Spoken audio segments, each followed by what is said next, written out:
40 दिन में 70 बार चोरी के प्रमाण सीसीटीवी में आए हैं। 40 दिन में 70 बार, 40 दिन में 70 बार चोरी के प्रमाण आए हैं।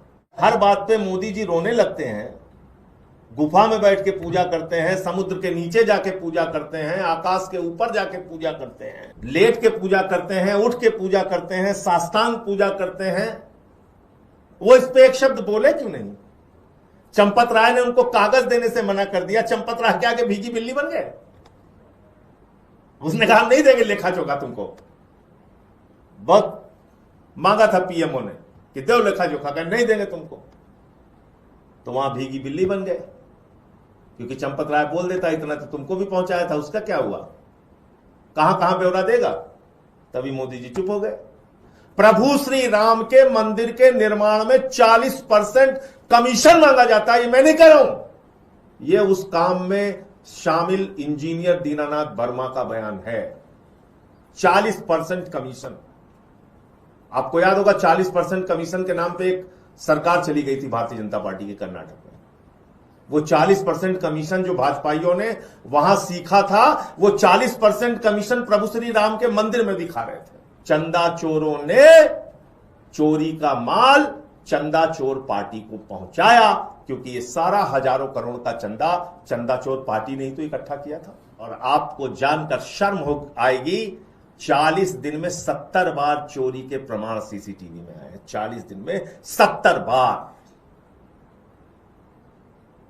40 दिन में 70 बार चोरी के प्रमाण आए हैं। लेकिन मेरा सवाल यह है कि सिर्फ 40 दिन की सीसीटीवी फुटेज क्यों देखी गई? सिर्फ 40 दिन की चोरी की जांच क्यों हो रही है? कहां से यह आंकड़ा 40 दिन का आया? क्यों नहीं महिपाल सिंह का बयान दर्ज किया गया जो 2020-21 से चोरी की बातें कह रहा है? क्यों नहीं सालों साल से जो चोरी वहां पे चल रही है उसकी जांच की जा रही है?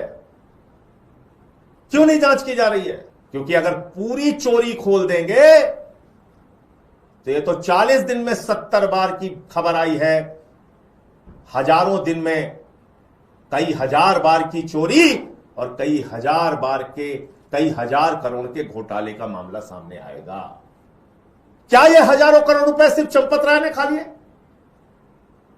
क्या ये हजारों करोड़ रुपए सिर्फ अनिल मिश्रा ने खा लिए? क्या ये हजारों करोड़ रुपए सिर्फ ऋषिकेश उपाध्याय जो भाजपा का मेयर था उसने खा लिया?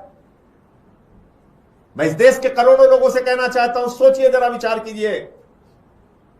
यह हजारों करोड़ की लूट में अगर शामिल हैं तो चंदा चोर पार्टी के कई सारे लोग शामिल हैं। उनकी जांच कौन करेगा? उनको गिरफ्तार कौन करेगा?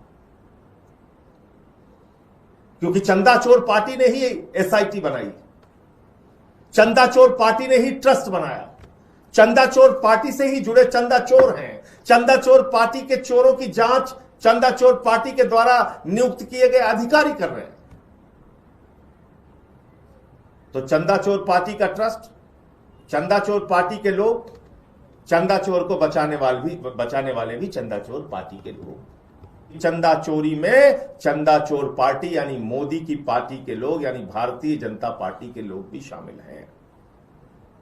अब ये मैं कैसे कह रहा हूं? इन्होंने मंदिर प्रकोष्ठ बनाया था, मंदिर प्रकोष्ठ। उस मंदिर प्रकोष्ठ के नाम पे हजारों करोड़ का चंदा पूरे देश में इकट्ठा किया था, हजारों करोड़ का चंदा इकट्ठा किया था। भाजपा के विधायक ड्यूटी पे लगाए गए, भाजपा के सांसद ड्यूटी पे लगाए गए, भाजपा के मंत्री ड्यूटी पे लगाए गए, आरएसएस के लोग ड्यूटी पे लगाए गए। उनको टास्क दिया गया, बोले हुजूर क्या करना है? बोले इस जिले से 5 करोड़ रुपए इकट्ठा करना है। बोले हां साहब इकट्ठा करना है। राम के नाम पे दे दे बाबा। लोगों ने कहा ले ले बाबा, कोई दिक्कत नहीं। एक प्रतापगढ़ के हमारे बुजुर्ग का वीडियो में देख रहा था इस कार्यक्रम में, एक प्रेस वार्ता में आने से पहले। वो कहता हमारे बच्चे रोते रहे, हमें समझाते रहे पंडे खा लेंगे पैसा बाबूजी, पंडे तुम्हारा पैसा खा लेंगे, तुम्हारा पैसा ये चंदा चोर लोग खा लेंगे, चंदा चोर पार्टी के लोग खा लेंगे। लेकिन मैंने किसी की नहीं सुनी। मैंने कहा प्रभु श्री राम के नाम पे दान देना है। अपनी जमीनें बेच के मैंने 1 करोड़ रुपए चंदा दिया। उसका हिसाब कौन देगा?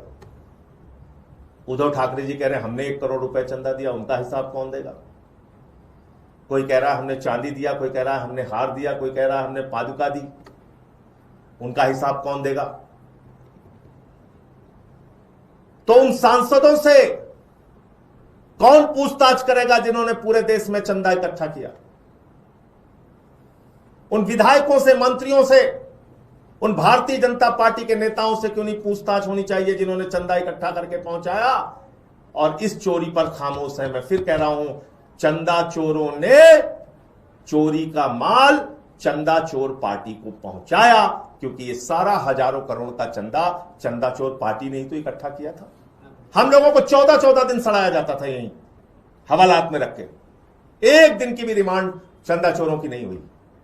किसके कहने पे नहीं हुई? योगी के कहने पे नहीं हुई, मोदी के कहने पे नहीं हुई। कौन बचा रहा है उन लोगों को?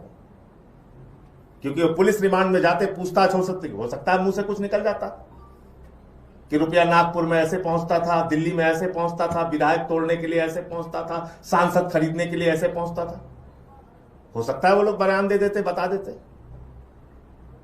तो इसलिए क्या इस बात पे आश्चर्य नहीं होता कि 8-8 लोग गिरफ्तार किए गए, एक भी दिन पुलिस वालों ने रिमांड नहीं लिया? जदि आपंक आम भिडी भल लगा तेब आम चैनल को लाइक, शेयर और सब्सक्राइब करने को जमा भी भूलु नहीं।